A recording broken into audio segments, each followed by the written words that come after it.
Hello, everybody. I'm a practicing therapist and I am also a doctoral student of psychology. Today, we are going to go over the role that vasopressin plays in male commitment, okay?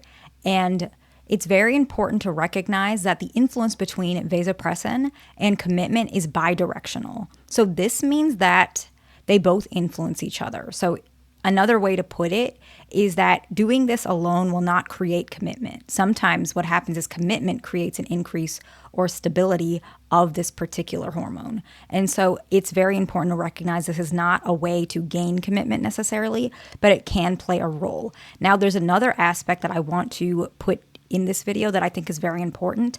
There is extremely limited evidence that vasopressin bonding plays a significant role in human males. This tends to be more of a subtle role, okay? And what I mean by this is humans are a lot more complex than rodents, which has more research on it. And humans have so many different factors, meaning that regardless of this, there can be still so many other factors, such as the individual's own perspective, psychology, upbringing, social norms that they've experienced. Actually, those tend to be more prominent in the way a male commits, but this is still very important, okay?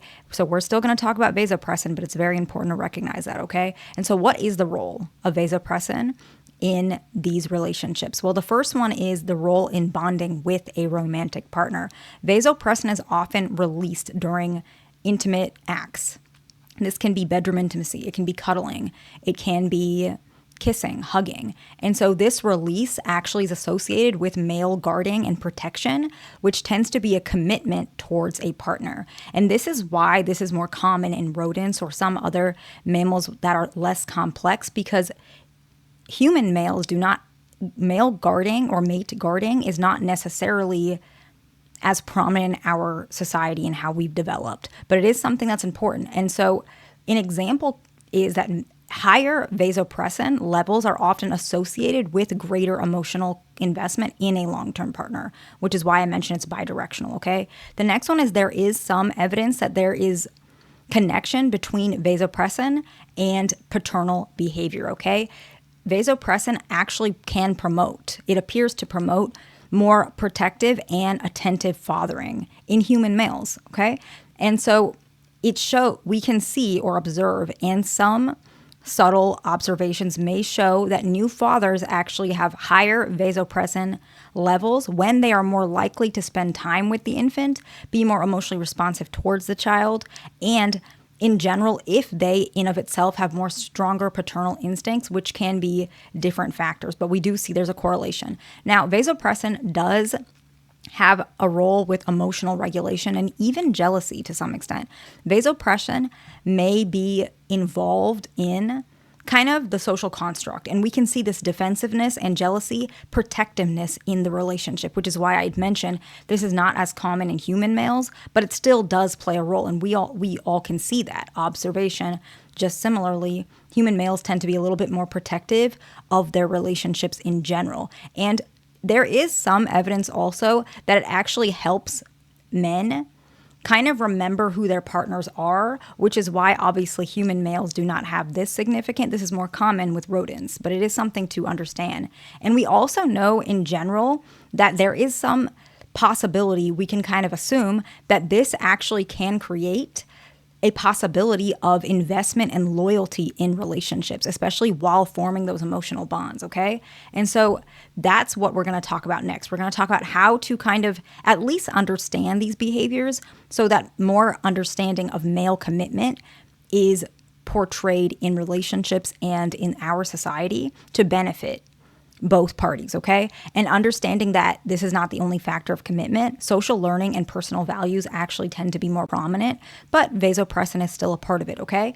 So the first one to kind of understand this is if you want more bonding with your partner and your partner is male, it may help to prioritize some form of physical activity on both of you guys. This includes bedroom intimacy, but it also supports hugging, kissing, holding hands, just touching each other like while you guys are chatting or talking, and kind of allowing regular cuddling, affectionate contact, closeness to boost vasopressin, as well as working with side-to-side type of communication and connection to foster emotional attachment. So for example, it could be kissing each other before and after someone's leaving for work, right? Side by side could be talking to each other, walking in the park, and every now and again brushing up against each other or holding hands throughout, right? And so you're seeing that physical intimacy being prioritized instead of, it can be a high frequency, but it doesn't have to be an over expression. It can be very subtle as long as it's consistent. That's the main point of how this kind of works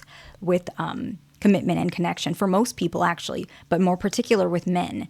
The next one is just building trust in general. Vasopressin actually affects how we perceive trust, especially for men. So strengthening trust and emotional safety in a partnership actually enhances these hormonal impacts, actually. And so one way to build trust is to speak trust within your language, even mentioning, I'm feeling uncomfortable about X, Y, and Z, but I do trust you. Is there any way that you can reassure me? And so you're saying it in a way where you're trusting them, but you still want reassurance, but you're putting it on yourself to some extent.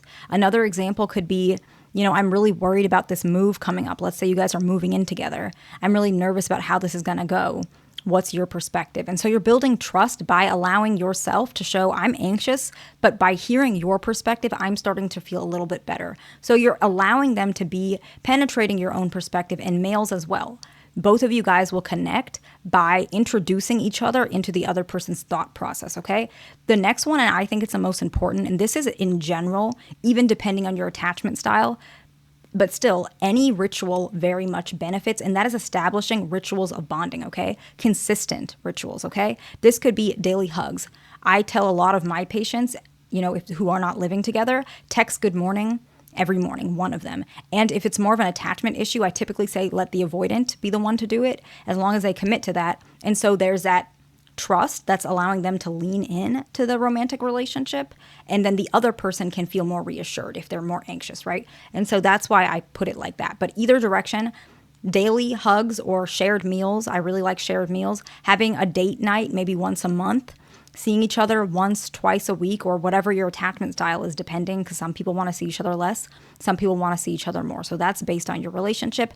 Bedtime cuddling, laying next to each other, even simple physical affection or affectionate nicknames, right? Those are very common. They're established rituals. And the last one is actually supporting transition. So this could be becoming parents, job changing, moving. And so you can stay emotionally connected to men by actually being there while they're during stress. So that could mean if a male needs space during their stressful time, you could mention, if you need me, I'm here, I'm upstairs, or let's say you guys live together, I'm upstairs, I know you want to relax, go ahead and do X, Y, and Z. If you need me, I'm upstairs. If you don't live together, you could say, I know that you had a tough day. If you want some space, let me know. And if you need to call me, I'll be off work at, let's say, 5 p.m. today.